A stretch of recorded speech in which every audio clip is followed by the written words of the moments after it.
De tous les débats qui animent le monde de la musculation, il y en a peut-être un qui domine tous les autres, c'est est-ce que l'entraînement de type full body est supérieur au split training?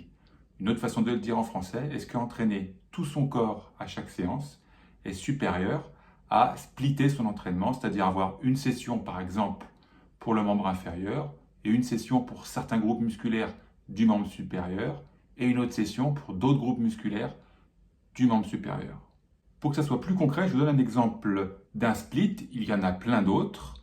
Par exemple, sur 4 jours, ça pourrait être lundi, pec, dos, triceps. Mardi, cuisses, mollets. Mercredi, épaules, biceps. Jeudi, récup. Et on reproduit ces 4 jours encore et encore. L'exemple d'un full body sur 3 jours, ça pourrait être lundi, full body. Mardi, mercredi, récup. Jeudi, refull body, etc., etc. Bref, un jour de full body, 2 jours de récup. Maintenant que l'on a bien pigé qu'est-ce que le full body, qu'est-ce que le split, que nous dit la recherche scientifique à ce sujet-là? Une étude espagnole toute récente qui vient de sortir en juillet 2024 a repris 14 études, regroupant donc 392 sujets. Pour participer à cette étude, il fallait avoir entre 20 et 40 ans. La moyenne d'âge était de 25 ans. Il fallait ne pas être obèse et ne pas prendre de produits dopants. Quel était le niveau de ces pratiquants? Le niveau était assez vaste. Il y avait d'ailleurs, j'ai oublié de vous dire, des hommes, mais aussi quelques femmes, mais une minorité de femmes.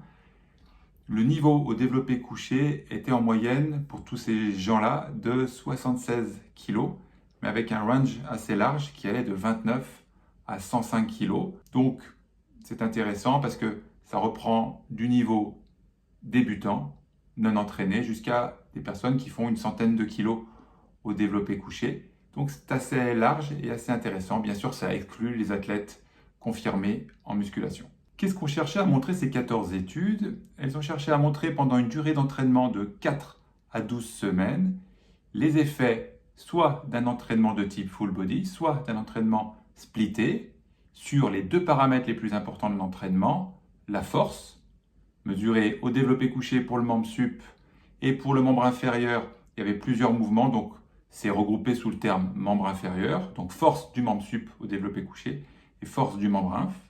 Ils ont montré aussi le volume musculaire sur plusieurs groupes musculaires, les fléchisseurs du coude, les extenseurs du coude, le vaste latéral, c'est-à-dire la portion du quadriceps qui est à l'extérieur de la cuisse. Quels sont les résultats de cette étude? Eh bien, c'est pas très compliqué, que ce soit en ce qui concerne la force ou le volume musculaire, il n'y a pas de différence en ce qui concerne le type d'entraînement. Une autre façon de le dire, que vous entraîniez en split ou en full body, eh bien, pas de différence significative sur l'augmentation de la force et sur le volume musculaire. Comme ça, c'est simple, c'est net et c'est précis, mais c'est quand même drôlement surprenant. Ça veut dire que si le volume de travail est identique entre ces deux modalités, et c'est ça qui est hyper important, si le volume de travail est identique, eh bien que l'on soit en split ou en full body, pas de différence de force, pas de différence sur le volume musculaire. Alors, qu'est-ce qu'on entend par volume d'entraînement? Volume de travail, c'est pas super clair dans l'étude, parce que comme il regroupe 14 études, ça peut pas être strictement la même chose.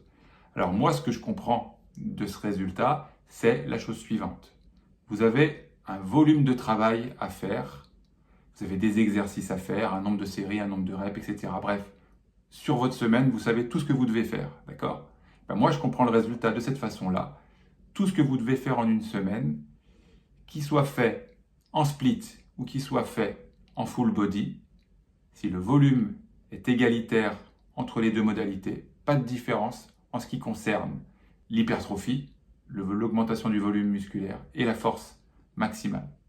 Quelles sont les limites de cette étude? La première, le niveau d'expertise des sportifs. Il ne dépasse pas 105 kg développé couché, donc ça exclut de cette étude tous les athlètes confirmés en musculation. Ceci dit, 105 kg, c'est une performance quand même qui concerne beaucoup de pratiquants de musculation, donc c'est quand même vachement intéressant. Seconde limite de cette étude, la durée d'entraînement qui ne dépasse pas 12 semaines. Alors ça, je pense que c'est important, parce que moi, très franchement, je ne crois pas que par exemple le full body soit aussi efficace que le split training sur une large échelle temporelle. En clair, effectivement, peut-être que sur 3 mois, ça peut faire tout à fait la maille, le full body et le split. Mais à l'échelle de plusieurs mois, 6 mois, 1 an, plusieurs années, je ne crois pas que le full body soit supérieur ou du moins soit aussi efficace que le split. Attention, si on a la possibilité de suffisamment s'entraîner, si on a à sa disposition que maximum 3 séances par semaine, alors le full body va très bien convenir. Mais si on a la possibilité, je le répète, si on a la possibilité de s'entraîner plus de 3 fois par semaine, il est de mon expérience que l'entraînement de type splitté va donner de meilleurs gains, que ce soit en termes de force ou en termes d'hypertrophie musculaire, et surtout si on parle de sportifs confirmés, voire élites, dans le développement de la force. Mais vous savez quoi? Admettons même que je me trompe, que le full body et le split, ça ne fasse pas de différence pour des athlètes confirmés et sur le très long terme. Admettons ça, pourquoi pas? Eh bien, en fait, la réalité, à mon avis, elle est tout autre. Il faut considérer la programmation, les cycles, et se dire la chose suivante.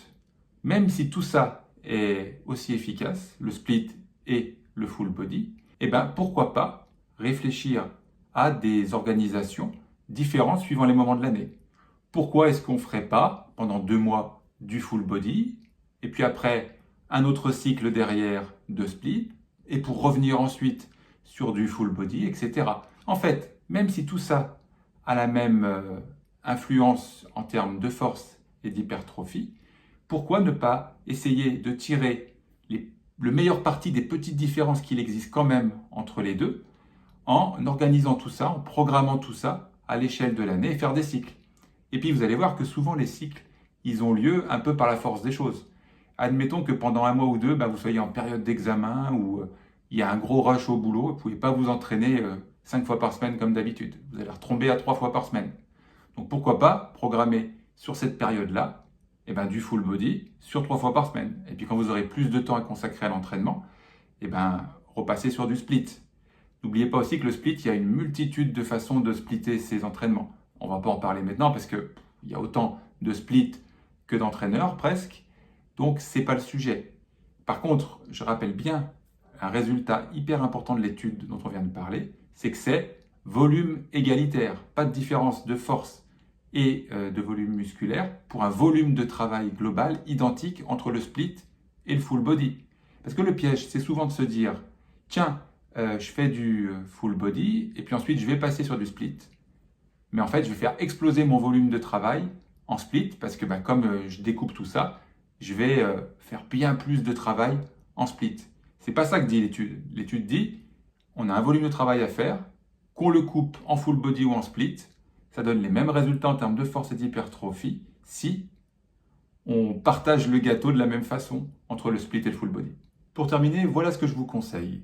Vous pouvez vous entraîner max 3 fois par semaine, et dans ces cas-là, vous pouvez très bien rester sur du full body. À plus de 3 fois par semaine, à partir de 4 séquences semaine, je vous conseille de commencer à splitter vos séances. Même si c'est aussi efficace le split et le full body, ce dont je doute, il y a quelque chose qui va se passer, c'est que le full body, en cramant tous les groupes musculaires le même jour, crée une fatigue globale sur le long terme qui est dure à supporter, je trouve, pour des athlètes qui s'entraînent 4 fois par semaine et plus. C'est pour ça que je conseille de splitter ces séances à partir de 4 séances semaine. Ce que je conseille encore plus, c'est que vous vous abonniez à ma newsletter.